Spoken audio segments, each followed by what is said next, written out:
Russia is no longer playing around. They know exactly where to strike to cripple Ukraine. This is the time for Ukraine to panic.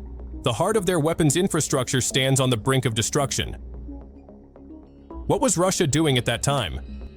Keep your eyes on the story. Recently, the Russian Ministry of Defense released footage showing a precision strike using Geran 2 drones.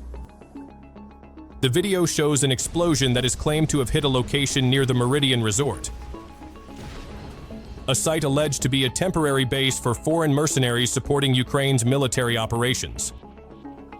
While the claim has yet to be independently verified, the attack reportedly caused significant damage to non-regular military infrastructure used by Ukraine in the area. From a strategic standpoint, an attack on such a base could have both psychological and operational impacts. Bases used by foreign personnel typically serve as crucial nodes for combat capability transfer, technical training, and logistical support. If the target was indeed effectively destroyed, this could disrupt the continuity of Ukraine's military operations in the short term, especially in terms of coordination with external support. Additionally, the strike could have an intimidating effect, both on NATO and on Ukrainian forces who rely on outside assistance to manage pressure from the front lines.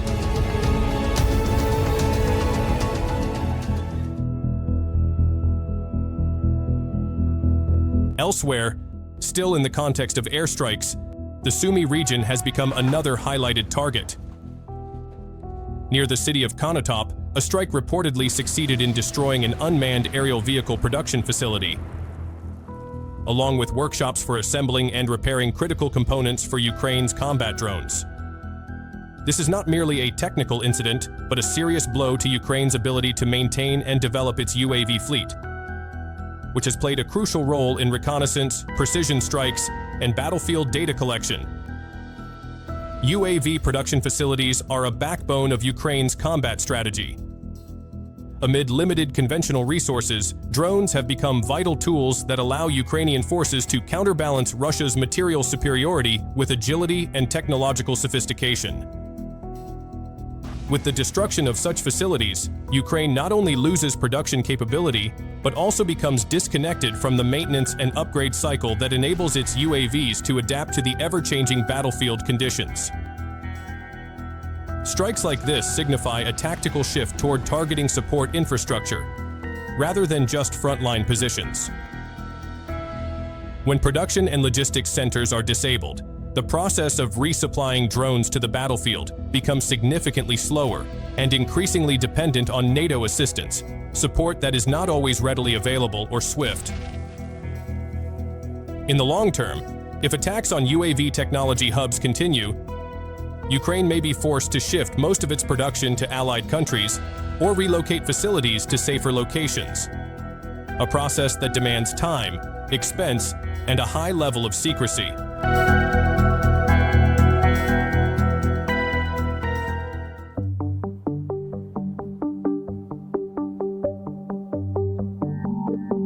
Ukrainian forces are facing significant pressure from ongoing attacks targeting their strategic assets, particularly UAV units, which are a vital component in reconnaissance and targeting operations. The attacks carried out by the Vostok Forces Group highlight a focus on UAV command posts and temporary deployment areas hidden around Huliai Pole. Other targets include radio control antennas, radio relay stations, and Starlink stations in the Zaporizhzhia region, which serve as important communication infrastructure for Ukraine. Damage to radio control antennas and radio relay stations can severely hinder Ukraine's ability to control and coordinate their UAV operations. Radio control antennas act as the center for sending and receiving control signals. So, if damaged, UAVs cannot be effectively controlled, reducing reconnaissance capabilities and precision strikes. Radio relay stations help extend communication range, so their damage can cut off communication networks on the battlefield, complicating coordination between units. Meanwhile, Starlink stations provide satellite internet access that enables real-time data communication and the delivery of critical information.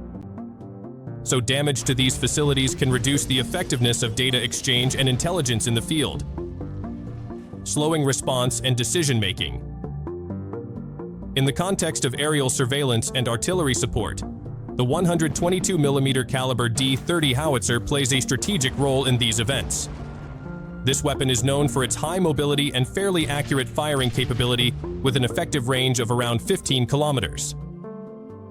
The advantage of the D-30 Howitzer lies in its three-legged design that allows a 360-degree rotation, providing wide firing flexibility without the need to significantly reposition the weapon.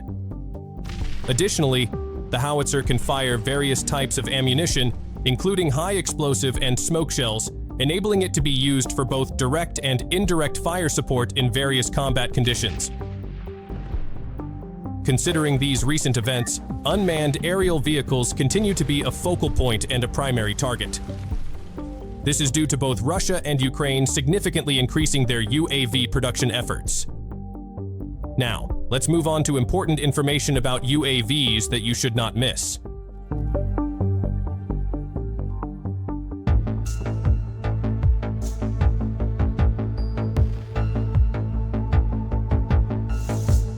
Russian President Vladimir Putin seems to be winning the battle in the skies. Russia's advantage in drone technology and production is increasingly evident, especially after a series of attacks that shook the capital, Kyiv. According to a report from the Atlantic Council, on July 4th, coinciding with the United States' Independence Day, a wave of Russian drones struck Kyiv just hours after a phone call between US President Donald Trump and Russian President Vladimir Putin ended without a clear outcome. Whether this attack was intended as a direct insult to Trump or merely a sharp coincidence remains a question. However, the timing of the attack sent a strong symbolic message. Moscow is now in a dominant position in the drone war. Russia's dominance in this aerial warfare did not come suddenly. In recent months, Russia has managed to improve both the quantity and quality of its drone production.